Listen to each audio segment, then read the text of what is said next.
Low tunnel के अंदर आपका पाले की मार से फ्रोस्ट इंजरी से 100% बचाव। उसका असल नाम है इंसेक्ट नेट हाउस, INH। ठीक है। कहने का मतलब क्या है कि वो आपको मक्खी मच्छर से बचाने के लिए आपकी फसल को।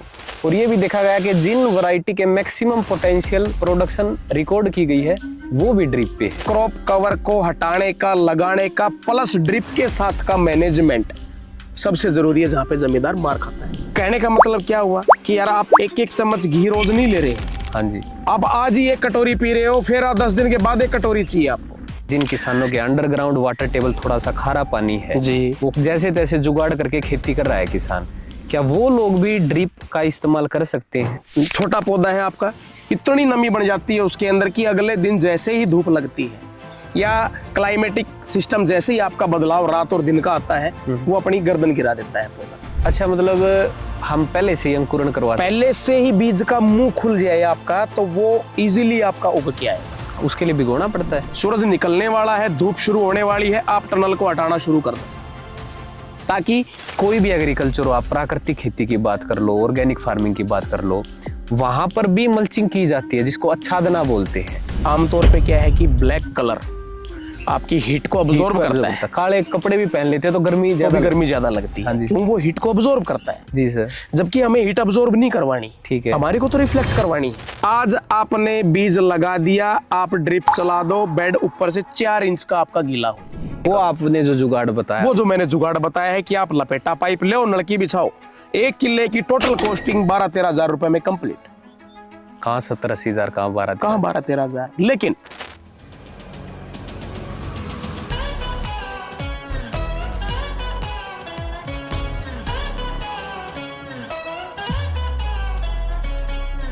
डॉक्टर साहब नमस्कार। जी नमस्कार जी। फर्स्ट ऑफ ऑल धन्यवाद, आज आप इस खास एपिसोड पर पधारे। जी बड़ा धन्यवाद, और आपके इस किसान चैनल का भी बहुत बहुत धन्यवाद। डॉक्टर साहब हम चाहेंगे आगे बढ़ने से पहले एक छोटा सा इंट्रोडक्शन आप किसान साथियों के लिए दे दीजिए कि आपका क्या एक्सपीरियंस है। बिल्कुल रौनक जी। साथियों, मैं doctor Krishna Yadav, PhD entomology कीट विज्ञान से, और मेरा पिछला करीबन 12-13 साल से अनुभव रहा है अपने बागवानी फसलों के अंदर। जी सर। बागवानी फसलों के अंदर भी हमने कोशिश की है कि फार्मरों को ऊपर उठाने की, ग्राउंड लेवल पे काम करने की। और मेरा अभी मैं खुद का एक जॉब छोड़ के, गवर्नमेंट जॉब छोड़ के, उसके बाद मैं अपना खुद का एक एंटरप्राइज अभी संभाल रहा हूँ। न्यू अमर किसान सेवा केंद्र महेंद्रगढ़ में है। ठीक है सर। जिसके अंदर की एक छत के नीचे हम सभी सर्विसेज किसानों को उपलब्ध करवाते हैं। फिर चाहे वो आपकी मल्चिंग हो, आपका क्रॉप कवर हो, टनल्स जिसको हम बोलते हैं, ड्रिप लाइनें हो आपकी, और आप चाहे आपका बीज हो, प्लस आपका फर्टिलाइजर्स और अदर पेस्टिसाइड हो। सबसे पहले सर आप ये बताएं कि लो टनल फार्मिंग एक्चुअल में क्या कंसेप्ट है, क्यों इसको इंडिया में लाया गया? देखिए रौनक जी, आम तौर पे क्या होता है कि इससे पहले तक परंपरागत फसलें किसान भाई लगाता आया है। परंपरागत फसलों के अंदर मेरा मतलब है कि जो ओपन में खेती, ओपन में जो सब्जियां लगाता था किसान, उसके अंदर अभी जैसे जैसे आपकी इस जनसंख्या का पेट भरण पोषण के लिए जितनी सब्जियों की आवश्यकता पड़ती है, जितना मंडी के अंदर आपकी जाती हैं, उसके अंदर एक ही सीजन आपका होता था जो कि ओपन फील्ड के अंदर लगती थी और सभी की एक साथ मंडी में जाती थी। ठीक है। जिसकी वजह से क्या था कि किसान भाइयों को अच्छा भाव नहीं मिल पाता था। सबसे मुख्य कारण ये था उसका। तो उस मामले में किसान को एक बहुत मोटा लॉस उसको सहन करना पड़ता था। अब चूंकि लो टनल कंसेप्ट आपका इंडो इजराइल प्रोजेक्ट्स काफ़ी चलते हैं अपने इंडिया के अंदर। हाँ जी सर। और इंडो इजराइल प्रोजेक्ट के तहत ही इसका लो टनल का इजाद हुआ अपने एरिया के अंदर भी। और लो टनल को हम क्रॉप कवर भी कह सकते हैं। कुछ किसान साथी को कन्फ्यूजन रहता है कि भाई लो टनल क्या चीज़ है। टनल जैसे सुरंग होती है आपकी, लो मतलब नीचे नीचे की तरफ जो लो एरिया के अंदर लगती है आपकी, इसलिए उसको लो टनल का नाम दे दिया गया। अगर हम क्रॉप कवर अगर बोलेंगे तो आई थिंक वो ज़्यादा बेटर रहेगा, क्योंकि फसल को ढकना है तो उसके लिए जो कवर आता है, इसलिए वो क्रॉप कवर हो गया आपका। अच्छा सर, मेरा एक सवाल है कि कुछ किसान भाई आज भी ट्रेडिशनल फार्मिंग करते हैं, थोड़ा सा और एजुकेटेड और प्रोग्रेसिव फार्मर है तो लो टनल की तरफ चला जाता है, और एक कैटेगरी है जो नेट हाउस पॉली हाउस में जा चुके। तो इंडिया की मार्केट कंडीशन को देखते हुए हमारी जो गवर्नमेंट पॉलिसीज हैं, कौन सा मॉडल मोर फिजिबल है किसानों के लिए, जहाँ से किसानों के लिए सही इनकम आ जाती? देखो रौनक जी, इसमें किसान दरबार के माध्यम से मैं एक चीज़ और बल्कि बताना चाहूँगा जो कि बहुत ज़रूरी है कि एक तो आपका टनल का जो लगाने का सिस्टम है आपका, हाँ जी, उसके अंदर भी काफी कुछ चीजें ऐसी होती हैं जो कि आपको ध्यान रखनी होती है। उदाहरण के तौर पे कि अगर आपने 25 नवंबर के आसपास अगर किसी बेलवर्गीय सब्जी की या किसी भी की भी पौध की आपने लगाने की अगर तैयारी की हुई है, वो आपकी ज्यादा फायदेमंद है 15 से 20 दिसंबर या 25 दिसंबर के आसपास लगने वाली फसल के मुकाबले। ठीक है। उसका एक कारण है, सीधा बीज जब आप लगाओगे दिसंबर के अंदर, बिल्कुल बढ़िया अच्छी ठंड रहती है, उस दौरान पे आपका टेम्परेचर बहुत डाउन रहता है, जिसकी वजह से बीज आपका बहुत लेट अंकुरण लेके आता है। आपने टनल भी लगाया हुआ है, ठीक है, लेकिन 15 से 20 दिन कम से कम आपके बीज खा गया, बीज खा गया, जिसकी वजह से क्या हुआ कि वो टनल 15-20 दिन आपका लगा रहा, लेकिन अंकुरण लेट होने की वजह से वो 20 दिन हमारे वेस्ट हो गए। अब यही चीज अगर हम नवंबर में करते हैं, 20 से 25 नवंबर के आसपास, नवंबर एंड में अगर हम करते हैं, उस दौरान पे बीज अंकुरण में 6 से 7 दिन या मैक्सिमम 10 दिन का समय लेता है। हार्ड से हार्ड बीज भी आपका, ठीक है, कठोर से कठोर बीज भी आपका 8 से 10 दिन का समय लेगा। वो सही मायने में अगेती फसल वही कहलाएगा आपका। Okay sir. मैं किसान साथियों को यही कहना चाहूंगा कि अगर आपने टनल के अंदर खेती लगाने की अगर आपने शुरुआत की हुई है, सबसे अच्छा मॉडल है आपका उसके अंदर कि आप कपड़े वाला नॉन वूवन कपड़ा जिसको हम बोलते हैं, वो कपड़ा आप लगाइएगा, अच्छी क्वालिटी का लगाइएगा, क्योंकि मार्केट में आपको 15 GSM से लेके ऊपर 25-30 GSM का कपड़ा मिलता है। 25 GSM का कपड़ा अगर आप इस्तेमाल कर रहे हैं, उसके अंदर आपकी आराम से 4-5 साल आपकी निकल जाती है, यानी कि वन टाइम की इन्वेस्टमेंट के अंदर आपके 4 साल आपके निकल जाते हैं। ठीक। दूसरा एक बेनिफिट आपका कपड़े में क्या है कि आप गर्मी वाली फसलें जिसके अंदर आपका बिल्कुल एन वक्त पर आप ये कह सकते हो कि जब लूएं चलती हैं आपकी, जेठ का महीना जब आपका चल रहा होता है, देसी भाषा में अगर मैं बात करूं तो कहने का मतलब है मई जून का जो महीना है आपका, उस दौरान पे कपड़े वाले टनल के अंदर आप धनिया, पालक, मेथी वगैरह भी आप लगा के आप एक अच्छी इनकम आप ले सकते हो। ठीक है सर। इट मीन्स कपड़े वाला आपका 2 बार काम आया पूरे साल में। प्लास्टिक पॉलीथीन अगर आप लगाओगे वो केवल आपका विंटर्स के लिए, विंटर के लिए आपको काम आएगी। तो अच्छा मॉडल अगर मैं बात करूं, फाइबर स्टिक का आप इस्तेमाल करें, क्रॉप कवर कपड़े का 25 GSM का आप इस्तेमाल करें, ज्यादा ऊंची हाइट में आप ना लगाएं क्योंकि उसका भी उड़ने का फटने का खतरा ज्यादा हो जाता है। स्टैंडर्ड साइज 5.25 फीट साइज का जो आपका आता है, उस कपड़े की चौड़ाई का आप इस्तेमाल करें और 25 GSM का कपड़ा लें। आई थिंक डॉक्टर साहब जो ये एक प्लस पॉइंट है लो टनल का कि जो नेट हाउस वगैरह में खेती करते हैं नॉर्थ इंडिया में, नेट हाउस में टेम्परेचर कंट्रोल नहीं होता है, ज्यादातर किसान फरवरी में जाके वेजिटेबल लगाता है जी। लो टनल वाला एडवांस चलता है। उसमें एक चीज और है रौनक जी कि आप देखेंगे तो नेट हाउस के अंदर क्या है आपका, उसका असल नाम है इंसेक्ट नेट हाउस, INH। ठीक है। कहने का मतलब क्या है कि वो आपको मक्खी मच्छर से बचाने के लिए आपकी फसल को, जी सर। जमींदार अमूमन ये सोच लेता है कि यार वो क्लाइमेट से भी प्रोटेक्ट करेगा, उसमें बीमारी नहीं आती, ये भी सोच लेते हैं। वो भी सोच लेता है कि भाई बीमारी नहीं बनेगी। हाँ जी। लेकिन बिल्कुल गलत धारणा है, क्योंकि पॉली हाउस में नेट हाउस में दिन रात का फर्क है। नेट हाउस ज्यादातर एरिया के अंदर नेट हाउस लगाए हुए हैं किसान साथियों ने। नेट हाउस वाली फार्मिंग को आप लो टनल वाली फार्मिंग से बिल्कुल भी कंपेयर आप नहीं कर सकते, नहीं कर सकते, क्योंकि आप ये कह सकते हो कि नेट हाउस के अंदर आपका मात्र केवल 25 से 30% का ही बचाव है मौसम का। ठीक है। शेड नेट है, साइड में आपका नेट लगा हुआ है मोनोनेट, वो केवल 25 से 30% का बचाव है। लो टनल के अंदर आपका पाले की मार से, फ्रोस्ट इंजरी से 100% बचाव है, बशर्ते कि आपने हल्की शीट ना लेके 25 GSM की शीट आपने इस्तेमाल करी। ठीक है सर। और आई थिंक ये भी प्लस पॉइंट है कि नेट हाउस में पोलिनेशन नहीं होता है, तो गिनी चुनी फसल हम लगा सकते हैं। हमारे पास लो टनल में ऑप्शन ज्यादा आ जाते हैं, हम तरबूज खरबूजा पे भी शिफ्ट हो जाते हैं। देखो इसमें एक चीज और है, क्योंकि लो टनल या कपड़े का जो टनल आप कह सकते हो या पॉलीथीन शीट जो हम लगाते हैं, वो आपकी हर बेड के ऊपर कवर करती है। ठीक है। स्टिक लगती है उसके अंदर जो कि ड्यूरेबल होती है, कि आपको जब धूप लगानी हो, परागण जब करना हो, फ्रूटिंग जब आपकी सेट हो चुकी हो, आप उसको हटा दीजिए दिन के टाइम में। जी। आपको ये लगे कि भाई रात को पाला पड़ सकता है, फ्रोस्ट इंजरी हो सकती है, मौसम बना हुआ है, आप शाम को उसको दोबारा कवर कर दो। हम इजीली रेगुलेट कर सकते हैं, जबकि ये काम आप नेट हाउस में बिल्कुल नहीं कर सकते। तो सर एक मैं ये पूछना चाहूंगा, जैसे इसके 3 पिलर्स में से जो सबसे मेन इकाई है वो ड्रिप इरिगेशन है, जी। और मैं देख रहा हूँ पिछले कुछ सालों में और कोई टेक्नोलॉजी बड़ी हो या ना बड़ी हो, पर ड्रिप का एरिया ड्रास्टिकली ना सिर्फ इंक्रीज हुआ है बल्कि डाइवर्सिफाई भी हुआ है। आज कपास की खेती भी ड्रिप पे हो रही है, मक्के के लिए भी किसान ड्रिप लगा रहे हैं, और ये भी देखा गया कि जिन वैरायटी के मैक्सिमम पोटेंशियल प्रोडक्शन रिकॉर्ड की गई है वो भी ड्रिप पे है। ड्रिप पे है। तो ड्रिप क्यों, मतलब क्या बेनिफिट है ड्रिप के? देखो, अगर हम इन तीनों कंपोनेंट्स में से अगर कहें कि भाई सबसे इम्पोर्टेंट क्या है, हाँ जी, हालांकि इम्पोर्टेंस तो तीनों की ही काफी है, लेकिन ड्रिप मामले में अगर आप कहें तो इसकी महत्वता, इसका बड़ा ही एक बड़ा महत्वपूर्ण रोल है। वो क्यों है? क्योंकि अगर आपने ड्रिप लाइन आपने बिछा दी, आपने इंस्टॉल करवा ली, लेकिन आपने प्रॉपर स्पेसिंग का ध्यान नहीं रखा आपने, ठीक है, आपका प्रेशर जो है पानी का, मोटर का जो प्रेशर है, वो प्रेशर आपका ज्यादा है, वो ड्रिप को उखाड़ देगा, ड्रिप फट जाएगी आपकी। दूसरी बात, अगर वही ड्रिप लाइन आप एक तो 10 बेड में आप चला रहे हो, 200 फीट के 10 बेड है, ड्रिप लगा रखी है, मोटर चला दी, फट जाएगा उस प्रेशर की वजह से। आपको साइड वाइज बाईपास कहीं ना कहीं पानी आपको निकालना पड़ेगा। आमतौर पे जमींदार क्यों डरता है, नया जमींदार ड्रिप लगाने से? क्योंकि उसको नॉलेज नहीं होती, उसको ज्ञान नहीं होता इस चीज का कि यार मैं किस साइज की, कितने एमएम की, कितनी मोटाई की और कितने लीटर पर आवर पानी जो निकलता है, डिस्चार्ज जो कैपेसिटी है, वो कितने डिस्चार्ज कैपेसिटी की मैं ड्रिप लगाऊं। तो इस मामले में आपको बड़ा सजग रहना पड़ेगा, क्योंकि एक उदाहरण के तौर पे मैं बता देता हूं आपको। एक बेल वर्गीय फसल है आपकी, जिसमें आपके मेलन्स आगे, वाटरमेलन, आपका मस्क मेलन हो गया, दूसरे आपके खीरा हो गया, आपका तरककड़ी होगी।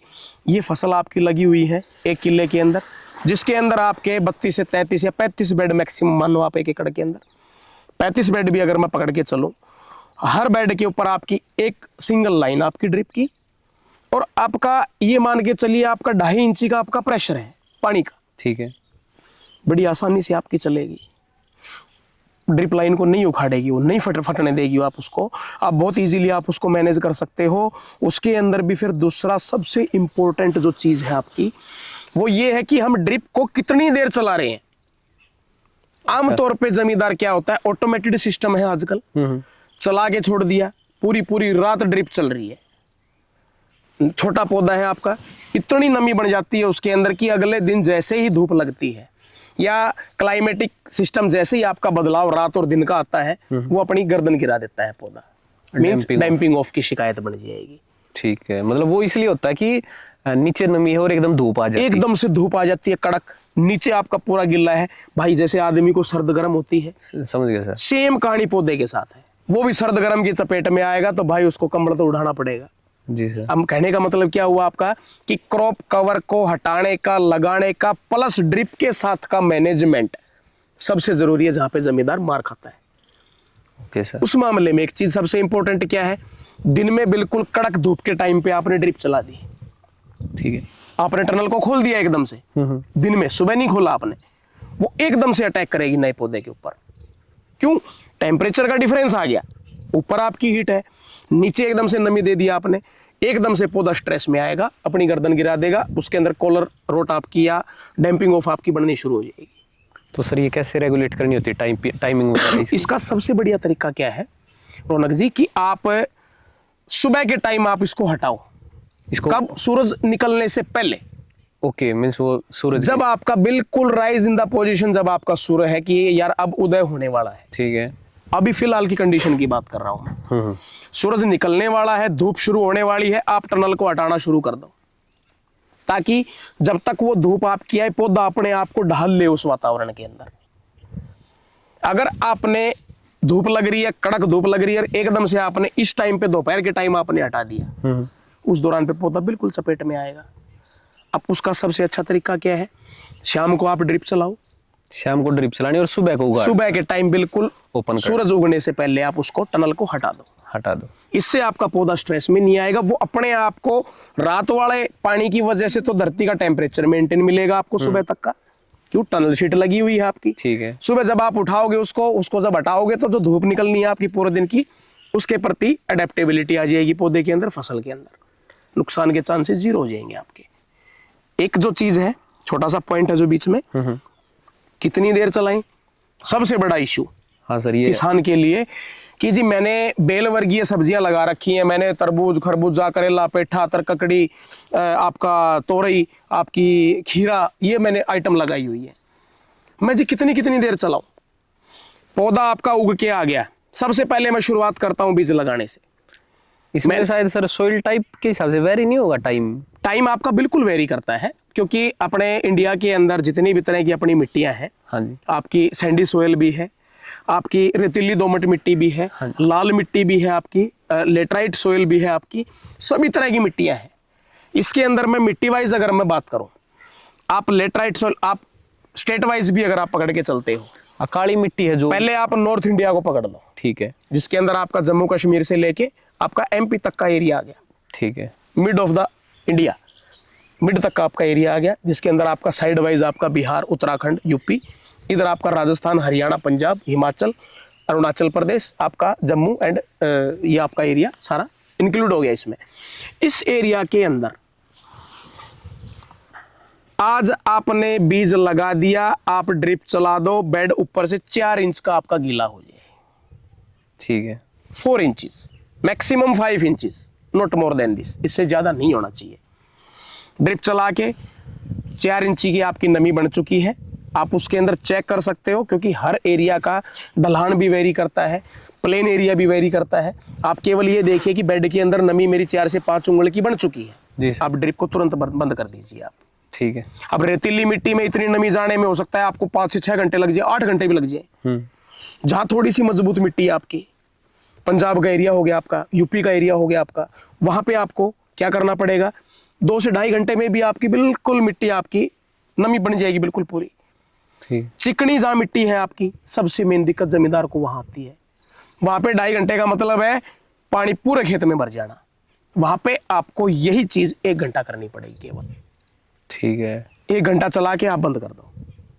आई थिंक बट प्रोडक्शन काली मिट्टी में ज्यादा आती है। प्रोडक्शन काली मिट्टी में, मजबूत मिट्टी में, जो एलुवियल सोयल है अपनी, हाँ जी। एलुवियल सोयल से मेरा मतलब है दोमट मिट्टी जिसको हम बोलते हैं, या यमुना घाट वाली मिट्टी जिसको हम बोलते हैं, उस एरिया के अंदर आपकी प्रोडक्शन ज्यादा आने का कारण यही है, क्योंकि वो मिट्टी जितनी भी आपकी जो ऊपर की प्रोफाइल लेयर है, जिसके अंदर आपके मैक्सिमम आपके न्यूट्रिशन आपके होते हैं, वो मिट्टी आपकी चेंज होती रहती है, बदलाव लेती रहती है। जब वो न्यूट्रिशियस है, न्यूट्रिशियस है वो, उसके अंदर भरपूर मात्रा में पोषकों की तादाद है, उसके अंदर पोषकों की कोई कमी नहीं है। ठीक है सर।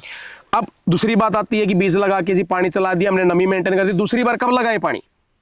हाँ, ये भी सवाल है, सबसे मोटा सवाल कि जी दूसरी बार पानी कब लगाऊं? ठीक है, बीज लगा दिया। आप एक चीज का ध्यान रखें, अगर आपने अंकुरण करके बीज को अगर आपने लगाया है, जर्मिनेट करके, अच्छा, मतलब हम पहले से ही अंकुरण करवा, पहले से ही बीज का मुंह खुल जाए आपका, तो वो इजीली आपका उग के आएगा। उसके लिए भिगोना पड़ता है? उसके लिए आप 1 रात के लिए गुनगुने पानी के अंदर, थर्मस जो अपनी बोतल होती है, उसके अंदर आप गुनगुने पानी में बीज को आप डाल के रखिएगा, बंद करके आप उसको रख दीजिए 12 घंटे के लिए। ठीक है। सुबह आप उसको निकालिएगा, सूती कपड़े में बांधिएगा। कोई भी आपका कुर्डी है, कुर्डी जैसे कि हमारा उपड़े वगैरह जो बनते हैं, गोबर की जो कुर्डी हम बोलते हैं, गोबर की ढेरी आप कह सकते हो, ठीक है। उसके अंदर आप गहराई में 2.5-3 फुट गहरा आप उसको दबा दीजिए। तूड़ी में भी डाल सकते, या तूड़ी, भूसा, पराली या कम्बल, रजाई। अच्छा, इसका मेन उद्देश्य होता है कि उसका टेम्परेचर को हीट देना अपने को, ठीक है, ऑप्टिमम हीट देना। ठीक है। कुछ साथी क्या करते हैं, कोई भी ड्राम या पिप्पा लेके उसके अंदर को सूती कपड़े में बांध के बीज को ऊपर 100 वाट का बल्ब लगा देते हैं, ठीक है, वो भी तरीका अपनाते हैं। प्लास्टिक का ड्राम लेते हैं ताकि हीट आपकी मेंटेन रहे चारों तरफ से, 36 घंटे के लिए, 36 घंटे के लिए। ज्यादा नजदीक अगर 2 फुट से कम अगर आपने बल्ब को कर दिया, ओके, बीज चटक जाएगा आपका, खराब हो जाएगा। मतलब इतना भी ध्यान रखना पड़ेगा आपको कि अगर यहाँ हमारी पोटली है, इससे करीबन 3 फीट पे जाके आपका बल्ब लगा होना चाहिए। ठीक है। 36 घंटे के लिए। ये आपने ट्रायल की? ये तजुर्बा है, ये किसानों को भी हमने करवाया है, खुद हमने जर्मिनेट करके दिया है किसानों को। आप उसको इजीली जाके घर जाके आप उसको फैलाओ, थोड़ी सी हवा लगने दो, आप उसको धूप में नहीं फैलाना है, वो भी छाया में। ठीक है। बीज आपका थोड़ा सा सूख जाएगा हल्का सा, उसके बाद अपना बिजाई आप स्टार्ट करो। अब इसमें एक सबसे जरूरी बात, हम थे सर कि बिजाई करते समय अगर अंकुरण हुआ है तब पानी कब कितना देना है? बिल्कुल। तो उस मामले में क्या है आपका कि एक छोटी सी बात है, वो भी जरूरी बात है, मैं इसलिए कह रहा हूं आपको कि जी बीज को हम ऐसे लगाएं कि ऐसे लगाएं। अच्छा, डायरेक्शन मैं बीच में जबरदस्ती घुसेड़ रहा हूँ ये बात, उसका कारण है क्योंकि किसान को काफी लॉस होता है इस बात से कि जिसका मुंह कौन सा है, किस तरफ से लगाना है मेरे को। ओके, आप हॉरिजॉन्टल रख दो बीज को, आपको ना चोंच का ध्यान रखना ना उसकी बॉटम साइड का ध्यान रखना है, आप उसको हॉरिजॉन्टल रख दो, फ्लैट पट जिसको हम बोलते हैं। अब वो अपने आप जाओ, वो जिधर से उगना है आपको कोई टेंशन नहीं है, बहुत अच्छा जर्मिनेट होके आएगा। हाँ, मतलब इन चीजों के लिए किसान लेबर को गाइड करना पड़ेगा। ठीक है। दूसरी बार ड्रिप कब चलानी है आपको कि आज आपने बीज लगा दिया, अंकुरण किया हुआ, ठीक, मैंने बताया कि मुंह खुल गया आपका बीज का, आपने लगा दिया, लगा के पानी आपने एक बार चला दिया, 3 से 4 इंच 5 इंच तक की आपने नमी मेंटेन कर ली। उसके बाद बीज आपका उग के जब तक शुरुआती फॉल्स लीफ कोटलीडन बीज के साथ जो निकलती हैं आपकी 2 पत्तियां प्लस आपकी पहली ट्रू लीफ, पहला सही पत्ता जिसको हम बोलते हैं, यानी कि देसी भाषा में कहूं तीसरा पत्ता जिसको अगर आप कह सकते हो आप, तीसरा पत्ता आपका पूरा बन के आ गया, उस दौरान पे आप ड्रिप चलाओ उतनी ही दोबारा। वो 4 इंच की वो आपने बताई थी वो, हाँ, सोइल टू सोइल वेरी करेगा, टाइम अपने हिसाब से सोइल टू सोइल वेरी करता है। अब आगे सिर्फ ध्यान क्या रखना है आपको कि आप उसको बिल्कुल सोखा मत आने दो, जड़ें आपकी सोखे में ना हो। ठीक है, बिल्कुल ऐसा ना हो कि आपने बिल्कुल ही सुखा दिया पौधे को, ऐसा भी नहीं होना चाहिए, बहुत ज्यादा नमी भी नहीं होनी चाहिए।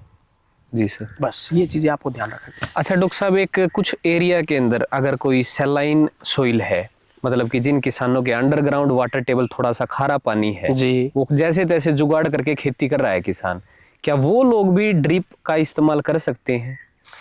देखो रौनक जी, एक चीज का किसान भाई को ध्यान रखना पड़ेगा कि जहां पे आपकी हल्की सैलाइन वाटर है आपका, पहले तो मैं पानी की बात करता हूं, आपका खारा पानी है, नमकीन पानी है जी सर। अगर खुला पानी अगर आप देंगे, स्प्रे के माध्यम से देंगे, फसल आपकी डिस्टर्ब हो जाएगी, फसल आपकी जड़ भी सकती है, ठीक है, ग्रोथ नहीं लेगी, रुक के खड़ी हो जाएगी, खत्म हो जाएगी। ठीक। अगर आपने वही हल्का सैलाइन वाटर अगर आपने ड्रिप के माध्यम से अगर आपने दे दिया, वो आपकी फसल को नुकसान नहीं करेगा बिल्कुल भी। यही मैं पूछना चाह रहा। हाँ, उसका कारण है क्योंकि जितने भी आपकी आप सीधी भाषा में अगर कहूं तो कि जितने भी आपके हार्मफुल आयंस हैं जिसकी वजह से खारापन है, साल्ट जितने भी हैं आपके, क्योंकि वो उस ड्रिप के अंदर भी लाइनिंग के ऊपर भी डिपॉजिट होते रहते हैं आपके। और दूसरी बात, फ्लड इरिगेशन में बहुत ज्यादा पानी आ रहा है तो बहुत ज्यादा साल्ट भी आ रहा है, बहुत ज्यादा साल्ट, और इसमें बूंद बूंद से वो जड़ मतलब जो फिल्टर होके जाएगा पानी, समझ गया, क्योंकि आपका शुरुआत में भी हेड यूनिट पे भी फिल्टर लगा हुआ है, वहां से भी फिल्टर करके देता है वो। दूसरी बात, आगे भी आपका ड्रिपर से भी फिल्टर होके आ रहा है, ठीक है, प्लस आपका कुछ कोटिंग आपकी ड्रिप में भी चल रही है। कहने का मतलब क्या होगा, ओवरऑल रिजल्ट की आप उससे अच्छी फसल आप ले सकते हो। अच्छा डॉक्टर साहब, ये लोगों की ना एक धारणा बनी हुई है, मेरे को भी ये समझना है कि ड्रिप से प्रोडक्शन ज्यादा निकलती है, हमने देखा है ज्यादा रिकॉर्ड ड्रिप वाले हैं, और किसानों का मानना कि बस इससे पानी की बचत होती है, बूंद बूंद खेती करते हैं, तो प्रोडक्शन का मेन कारण क्या है? देखो रौनक जी, ड्रिप को आप केवल महज आप ये ना समझें कि भाई मैं पानी बचा रहा हूं, हाँ जी, या मैं पानी संरक्षण में योगदान दे रहा हूं, वो तो आप कर ही रहे हो, वाटर हार्वेस्टिंग तो आप कर ही रहे हो, ठीक है, लेकिन इसके साथ साथ सबसे महत्वपूर्ण बात यह है कि आप ड्रिप के माध्यम से जब भी आप पानी चलाते हो वो इक्वल क्वांटिटी के अंदर आपकी फसल में जाता है, ठीक है, बशर्ते कि आपने अच्छे से इंस्टॉल कर रखी हो, हाँ, बेड वगैरह लेवल हो अच्छे प्रकार से, वो हम आगे अपने प्रैक्टिकली बताएंगे। उसके अंदर क्या है आपका कि अगर आपका बिल्कुल इकसार आपका ड्रिप लाइन आपकी बिछी हुई है, कोई ऊंचाओ नीचाओ आपका अंडुलेटेड बेड नहीं है, इक्वल पानी का रेशियो जाएगा, तो इक्वल पानी जाएगा तो सीधी सी बात है कि इक्वल नमी मिलेगी, इक्वल नमी मिलेगी तो इक्वल आपका फसल आपकी ग्रोथ लेगी। लेकिन सबसे महत्वपूर्ण बात, खुराक को हम खुला पानी जहां पे लगता है, आपका फ्लड इरिगेशन जहां हम करते हैं, वहां पे जब हम खुराक मारते हैं वो आपकी अनइक्वल जाती है, ठीक है, डेफिनेटली अनइक्वल जाएगी, कहीं पैच के अंदर ज्यादा पड़ेगी, किसी पैच के अंदर कम पड़ेगी। और बल्क में डालते हैं फर्टिलाइजर, क्योंकि बल्क में डालते हैं, किसान स्टेज के हिसाब से नहीं देता, या तो बुआई में बेसल डाल देता है या 1-2 बार ऊपर से डाल पाता है। कहने का मतलब क्या हुआ कि यार आप 1-1 चम्मच घी रोज नहीं ले रहे हो, हाँ जी, अब आज ही 1 कटोरी पी रहे हो, फिर 10 दिन के बाद 1 कटोरी चाहिए आपको, शायद ये मेन रीजन है। ये मेन रीजन है। उसके अंदर क्या है, आपका खुराक की निरंतरता हर फसल के लिए आवश्यक है। और वो निरंतरता कब आती है? ड्रिप के माध्यम से। उसमें आप 1 किलो कैल्शियम दे रहे हो स्टेज के। बराबर मात्रा में सभी पौधों में इक्वल रेशो के अंदर आपकी खुराक जाएगी। ठीक है सर। इक्वल फसल चलेगी तो पैदावार भी आपकी भरपूर आएगी। अच्छा सर, एक फाइनली मैं ये पूछना चाहूंगा ड्रिप के बारे में, इसको इंस्टॉल करने का प्रोसेस क्या होता है? मैं मोटे तौर पे आपको बता देता हूँ कि जैसा कि मैंने आपको बताया कि ड्रिप सिस्टम अपने भारत के अंदर कई प्रकार से इंस्टॉलेशन करती हैं कंपनियां। ठीक है। जमींदार खुद अपने स्तर पे भी इसको इंस्टॉल कर सकता है। अच्छा जी, वो भी इतना इजी है? इतना इजी है ये। सिर्फ थोड़ा सा ध्यान क्या रखना होता है आपको कि कई बार ये होता है कि जी मैं कहाँ से शुरुआत करूं, मेरे को ड्रिप लगाना है, मैं क्या करूं। ठीक है। उस मामले में एक रबड़ का पाइप आता है, सूंडिया जिसको हम बोलते हैं, लपेटा पाइप जिसको हम बोलते हैं। ओके। उस पाइप को लपेटा जा सकता है, इसलिए उसको लपेटा पाइप बोलते हैं। ठीक है।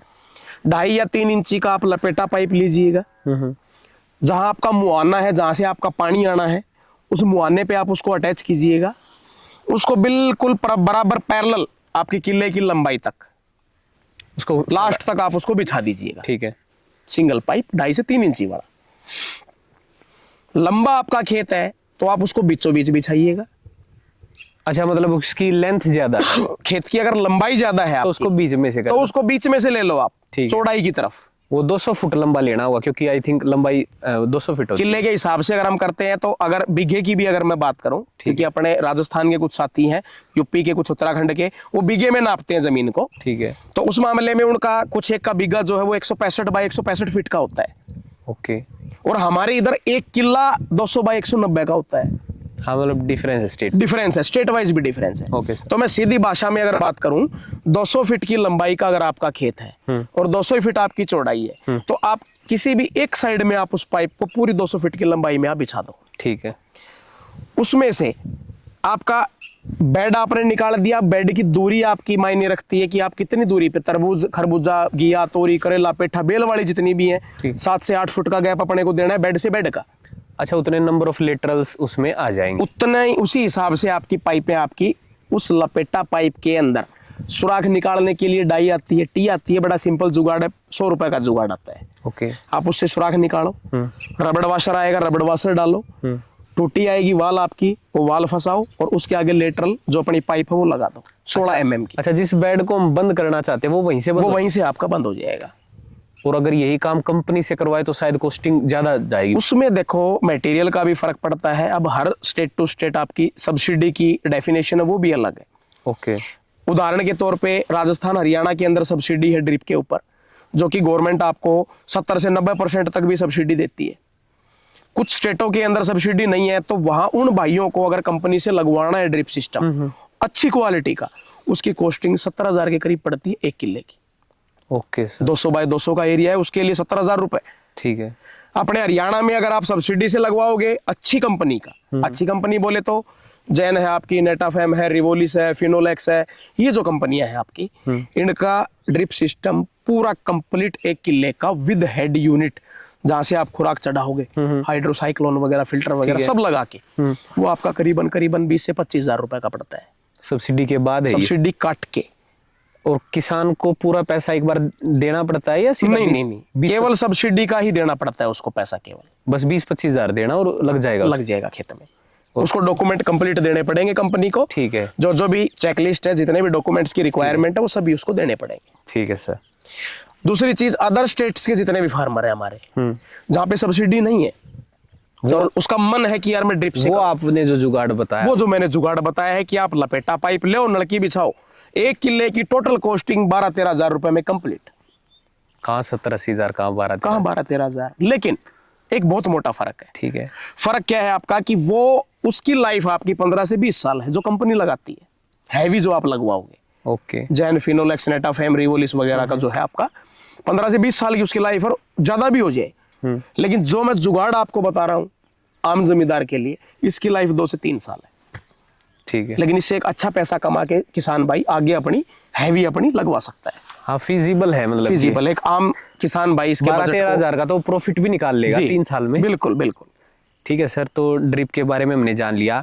अब आते हैं अगले स्टेप, मल्चिंग के ऊपर। जी, मैं देखता हूँ कि कोई भी एग्रीकल्चर हो, आप प्राकृतिक खेती की बात कर लो, ऑर्गेनिक फार्मिंग की बात कर लो, वहां पर भी मल्चिंग की जाती है, जिसको आच्छादना बोलते हैं। जी। जितना भी क्रॉप रेजिड्यू होता है उसके साथ भूमि हमारी सतह को ढक दिया जाता है। मतलब ये हर फसल में क्यों जरूरी है आच्छादन करना, सतह को ढकना? क्या सीधी धूप लगना हमारी मिट्टी के लिए अच्छा नहीं है, या क्या इसका प्रोडक्शन पे असर पड़ता है? मैं इसको थोड़ा समझना चाहता हूं। देखो रौनक जी, आप मल्चिंग की परिभाषा को केवल इतना ही ना सोचें कि मेरा खरपतवार उग के नहीं आएगा, मैं इसलिए मल्चिंग लगा रहा हूं। ठीक है। इसका टारगेट केवल इतना ही नहीं है। मल्चिंग आपकी काफी मायने में हर तरीके से आपके लिए फायदेमंद है। क्यों? क्योंकि एक तो वो आपका अच्छी मल्चिंग से मेरा मतलब है कि बेस्ट मल्चिंग हम किसको कहेंगे कि जितनी भी धूप की किरणें आपकी आ रही है, जितना उसको जो रिफ्लेक्ट करेगी वो उतनी अच्छी मानी जाएगी। जी सर। रिफ्लेक्शन चाहिए जी, वो यूवी स्टेबलाइज्ड बोलते हैं उसको, अल्ट्रावायलेट स्टेबलाइजेशन। अल्ट्रावायलेट स्टेबलाइजेशन क्या होता है आपका कि यूवी रेज, जितनी भी हानिकारक किरणें सूरज की आती हैं, वो डायरेक्ट पौधे पे लगने की बजाय, धरती में डायरेक्ट असर डालने की बजाय, वो मल्चिंग से रिफ्लेक्ट हो जाती हैं आपकी। जितनी काम की होती है वो मल्चिंग ग्रहण कर लेती है। ठीक है। कहने का मतलब क्या हुआ, सबसे मेजर रोल तो यही है इसका। दूसरा मुख्य कारण इसको लगाने का क्या है, इसको एक और फायदा, जैसा कि मैंने बताया खरपतवार नहीं उगेगा इसके अंदर, तो वीड्स को निकालने की जो कॉस्टिंग आपकी वो कम हो जाएगी। खरपतवार के लिए स्प्रे नहीं करनी पड़ेगी आपको। स्प्रे नहीं करनी पड़ेगी तो कहीं ना कहीं आप धरती को भी बचाने में कामयाब रहोगे। हाँ, हेर्बिसाइड का सोइल पे क्योंकि बहुत ज्यादा इफेक्ट है हेर्बिसाइड का। खरपतवार नाशक दवाइयों ने जितना बंजर धरती को बनाया, इतना किसी दवाई ने नहीं बनाया। क्या बात कर रहे हैं जी। पिछले 10 सालों की अगर आप बात करो तो एक आम धारणा के अंदर खरपतवार नाशकों की खपत आपकी 11 से 12 गुना हो चुकी है, और वो भी इतने हाई लेवल के खरपतवार नाशक इस्तेमाल किए जा रहे हैं कि धरती को बंजर बनाने में कोई कोर कसर नहीं रह रही, क्योंकि वो अपना सीड मल्टीप्लाई कर चुके हैं। अब आप मना नहीं कर सकते किसान को कि आप दवाई ना डालो, क्योंकि करना उसको अपने मन का है। हम सिर्फ गाइड कर सकते हैं, उसको मार्गदर्शन दे सकते हैं। जी सर। उस मार्गदर्शन का ये एक हिस्सा है कि भाई आप मल्चिंग लगाओ ताकि आपको वो दवाई इस्तेमाल ना करनी पड़े। ठीक है। अब बोले जी कॉस्टिंग ज्यादा आती है, खर्चा बहुत ज्यादा आ जाएगा। अरे भाई, जितने में आप मजदूर बुला के जितने में आप खरपतवार निकलवाओगे, उसके आधे रेट में तो आपकी मल्चिंग लग जाएगी। 1 किले में 5 से 6 हजार रुपए के अंदर इजीली आप इंस्टॉल कर सकते हो। 1 एकड़ में? 1 एकड़ के लिए 25 बेड के लिए मैं बता रहा हूँ आपको, बहुत इजीली।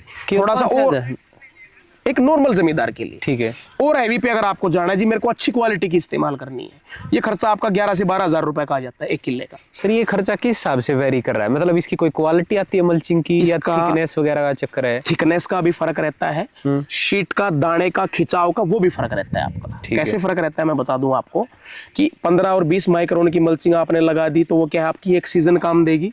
उसके बाद वो आपको जब आप निकालोगे वो चिपक जाती है बेड से, उसको हटाना बड़ा मुश्किल है। ठीक है। इतना ही नुकसान वो धरती को कर देगी। अगर उसको खेत में ही अगर आप जुताई करवा दोगे तो सारी मिक्स हो जाएगी मिट्टी के साथ। प्लास्टिक तो कभी डिग्रेड होगा ही नहीं, डिकम्पोज नहीं होगा। सही बात है। आप हैवी क्वालिटी की मल्चिंग अगर आप लगा रहे हो, आप उसको निकाल सकते हो आराम से फसल पूरी होने के बाद। हैवी मीन्स कितना माइक्रोन आप बोल? 25 से 30 माइक्रोन की आप इस्तेमाल करो। और ये किस फसल में करनी चाहिए? हर फसल के अंदर। अच्छा, मतलब मिनिमम स्टैंडर्ड किसान को रखना चाहिए? बिल्कुल इतना रखना चाहिए। ठीक है सर। पानी की नोजल चलवाओ, पानी का छिड़का लगाओ, या तो आप उसको मल्चिंग को दोबारा फोल्ड कर लो, अगले साल यूं की यूं आप खोल के बिछा लो। कितने साल चल जाएगी? 4 से 5 साल। अच्छी क्वालिटी की 25 से 30 माइक्रोन आपकी 4 साल तक भी चल जाती है। ठीक है सर। कहने का मतलब है कि वो 12,000 एक बार लगा, लेकिन आपने फसल अगर 3 साल की, 3 साल भी अगर मैं पकड़ के चलूं तो 6 फसल होगी। अभी इसमें भी एक बड़ी मोटी दिक्कत होती है किसान भाई के साथ कि काफी लोग बगैर पैमाने की मल्चिंग खरीदते हैं, जिसके ऊपर कोई मार्का नहीं होता, या कोई किसी भी अविश्वसनीय पात्र से आपने मंगवा लिया, ऑनलाइन मंगवा ली। ठीक है। उसके अंदर वो किसान भाई मांगता 25 या 30 माइक्रोन है, उसको भेज देते हैं 15 या 20 माइक्रोन, ये कह के कि ये 25 ही है। उस मामले में बड़ा सजग होना पड़ेगा किसान को भी, एक्चुअल में देखना पड़ेगा। क्योंकि मल्चिंग का अगर आधा फुट की आपकी मल्चिंग है अच्छी क्वालिटी की, आप उसको खींचोगे तो वो आधा ही फुट और एक्सटेंड हो जाएगी। हल्की क्वालिटी मिलेगी तो आधा फुट खींचने से पहले ही फट जाएगी। मतलब ये उसको ये देसी पैमाना है चेक करने का। ठीक है सर। और सर, ये मल्चिंग के ऊपर एक साइड से ब्लैक कलर होता है, एक साइड से सिल्वर कलर होता है, इसका भी कोई साइंटिफिक लॉजिक है या? बिल्कुल लॉजिक है जी इसका। देखिएगा आप, क्योंकि आमतौर पे क्या है कि ब्लैक कलर आपकी हीट को अब्जॉर्ब करता है। काले कपड़े भी पहन लेते हैं तो गर्मी ज्यादा लगती हाँ है, जी। क्यों? वो हीट को अब्जॉर्ब करता है। जी सर। जबकि हमें हीट अब्जॉर्ब नहीं करवानी, ठीक है। हमारे को तो रिफ्लेक्ट करवानी है। हाँ। हीट अब्जॉर्ब करोगे तो सिर्फ खरपतवार के जो फायदे हैं केवल वहीं तक सीमित रह गया। पर सर विंटर में तो हमारा मकसद हीट को अब्जॉर्ब करना होता है। लेकिन एक चीज और होती है, हाँ जी, कि अगर आपकी फसल फरवरी तक अगर आपकी खत्म हो जाती है, अच्छा, तो आप दिसंबर में ब्लैक हिस्सा ऊपर करो, सिल्वर नीचे करो। लेकिन अगर वो आपकी जारी अप्रैल में भी एंटर कर रही है आपकी, हाँ। तो भाई उस दौरान पे पीक टाइम पे जब फ्रूटिंग आपकी चल रही है, तुड़ाई आपकी चल रही है, उस दौरान पे जो गर्मी आपकी पड़ रही है वो सीधा अटैक मारेगी उसको, और बीच में रिमूव भी नहीं कर सकते। तो अभी का फायदा ना देख के आप ये देखो कि यार प्रोडक्शन तो आगे आना है। ठीक है सर। उस प्रोडक्शन के टाइम पे आपका ब्लैक नुकसान कर गया, सही बात है सर। तो सिल्वर ऊपर रखो, ब्लैक को नीचे रखो।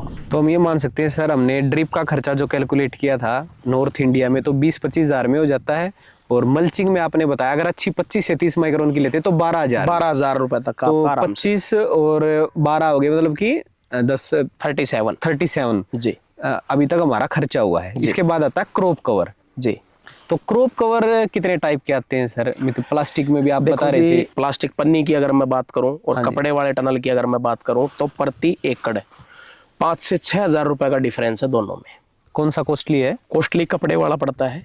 अच्छा, कपड़ा प्लास्टिक से कॉस्टली है जी। और पॉलीथीन आपकी सस्ती पड़ती है। 5 से 6 हजार रुपए एक एकड़ में 35 बेड का आइडिया बता रहा हूँ आपको। और इसका रीजन, कारण क्या है मैं बता दूं आपको, क्योंकि पन्नी आप क्या है, आप समर में गर्मी के टाइम पे यूज नहीं कर सकते, ठीक है। ठीक है। दूसरी बात, पन्नी अगर आपकी हल्की क्वालिटी की अगर आपकी आ गई, उसका कलर फेड होना शुरू हो जाएगा, वो व्हाइट होनी स्टार्ट हो जाएगी। कहने का मतलब ये है कि वो उसकी क्या तासीर बनेगी खुद नहीं पता होता कि यार वो क्या कलर चेंज करके अंदर वाली फसल को अगली बार काम आएगी कि नहीं आएगी, कोई कंफर्म नहीं है। अच्छा। कपड़े के अंदर ऐसा नहीं है। कपड़े के अंदर अगर आपका कीचड़ वगैरह अगर आपका लग गया है तो भी आप उसको धो के भी आप इस्तेमाल कर सकते हो, वही आपकी रोशनी आपकी उतनी ही अंदर बाहर रहेगी। तो सर कपड़े वाली जो है फिर वो ठंड से क्या कुछ, फिर हमारा मेन उद्देश्य तो फसल को ठंड से बचाना है, तो कपड़े के अंदर तो ठंड आ जाएगी सर? नहीं आएगी सर, क्योंकि क्या होता है, फ्रोस्ट इंजरी आपकी होती है जब परत बन जाती है आपकी। ठीक है। बर्फ की परत बन गई आपकी, बिल्कुल कड़ाके की ठंड आपकी है, उसके अंदर उसकी ओपेसिटी इतनी नहीं है जितनी आप सोचते हो। 25 GSM का जो कपड़ा है आपका, वो ठंड को अंदर नहीं आने देता। ठीक। ओस की कुछ बूंदे आपको जरूर मिल सकती हैं, वो तो पॉलीथीन में भी मिलेंगी। समझ गया। कंडेंसेशन तो आपका पन्नी में भी होगा। ठीक है। लेकिन कपड़ा मैं किस लिए कह रहा हूं कि आपको दिन के टाइम में हटाने की टेंशन आपको नहीं रहेगी। 15 दिसंबर से लेके आप इसको 10 फरवरी तक का टारगेट लेके चलो। 10 फरवरी तक? जी सर, क्योंकि अभी जितनी आपकी ठंड आपकी आगे रहेगी, हर साल ठंड आपकी खिंचती जा रही है, फिर एकदम से बदलाव आता है टेम्परेचर के अंदर। ठीक है। आप इसको 8 से 10 फरवरी तक का आप इसका टाइम पीरियड आप लेके चलो। ठीक है। अब दिक्कत क्या है, पॉलीथीन आपने लगा दी, बीच बीच में गर्मी भी धूप भी निकलेगी, धुंध की वजह से मौसम आपका, सूरज कई बार दिखेगा भी नहीं सर, कई बार फुल दिखेगा आपको। पॉलीथीन के अंदर जिस टाइम पे भी कड़ाके की धूप होगी आपको हटाना पड़ेगा सारे काम छोड़ के। ठीक है। जबकि ये दिक्कत आपकी कपड़े वाली में नहीं है, उसको आप लगा रहने दो, कोई इशू नहीं है। स्प्रे आपको करना है, ड्रिप में कोई चीज चलानी है, ड्रिप में बगैर हटाए भी चल जाएगी आपकी। बीच बीच में आप उसको उठा के फसल पे निगरानी रखो पूरी, हर दूसरे तीसरे दिन मिट्टी हटा दो, मिट्टी लगा दो दोबारा, दूसरी जगह से मिट्टी हटाई दोबारा लगा दी, आप चेक करते जा रहे हो। लेकिन स्प्रे जब आपको करनी है, एक बार आपने स्प्रे की उसके बाद कवर करके 10 दिन मत छेड़ो आप, 8-10 दिन के बाद ही आप उसको हटाओ। तो सर ओवरऑल कॉस्ट क्या रहेगी अगर ये वाला नॉन वोवन हम यूज करते हैं पर एकड़? अगर 30 से 35 बेड की अगर मैं बात करूं, 30 बेड की अगर मैं बात करूं आपकी आमतौर पे, ठीक है, तो 30 बेड का खर्चा करीबन आपका स्टिक, जो फाइबर स्टिक लगती है, ठीक है, प्लस आपका टनल, प्लस आपका धागा, जो अभी आगे दिखाएंगे आपको प्रैक्टिकली, जो धागा आपका लगता है, तीनों का मिला के अगर मैं बात करूं तो करीबन 24-25 हजार रुपए का खर्चा एक एकड़ का आता है। एक एकड़ में आएगा सर? तो मतलब हमने पहले 37,000 पहले हमने काउंट किया था, प्लस 25 और जोड़ लीजिए आप उसमें। ठीक है, तो आई थिंक 62-63,000 के करीब 3,000 के अंदर हमारा प्रोजेक्ट रेडी टू यूज हो जाता है आपका। ठीक है सर। और ये थोड़ा बहुत हो सकता है कि स्टेट वाइज अगर सब्सिडी वेरी करती है, हाँ वेरिएशन आ सकती है आपकी, ठीक है, बट जितना फायदा ये सिस्टम आपको देगा उसके आगे 62-63 कुछ भी नहीं है। हाँ जी सर, इस टनल के अंदर कौन सी क्रॉप किसान भाई को सिलेक्ट करनी चाहिए, क्रॉप सिलेक्शन कैसे करें कि उसे मंडी में जो अगेता भाव, क्योंकि आपको एक्सपीरियंस भी है। इसके बाद इसके अंदर जो हमने खाद इस्तेमाल करवाया है, ये साथियों गेंदे की तैयारी चल रही है मैरीगोल्ड की। जहां आपका 2.25 से 2.5 फीट का आपका बेड है, वहां पे आप कोशिश करें 9x18 की मल्चिंग लगाने की। कहने का मतलब ये है कि जो ताड़ी है आपकी स्टिक, ये आपके इस मल्चिंग के अंदर से ही हमने सेट की हुई है सी शेप के अंदर, ताकि ये मल्चिंग भी आपकी हिले डुले ना। तो जैसे आपका 4 से 5 पत्ती जब आपकी फसल होती है, आप 50,000 ppm नीम ऑयल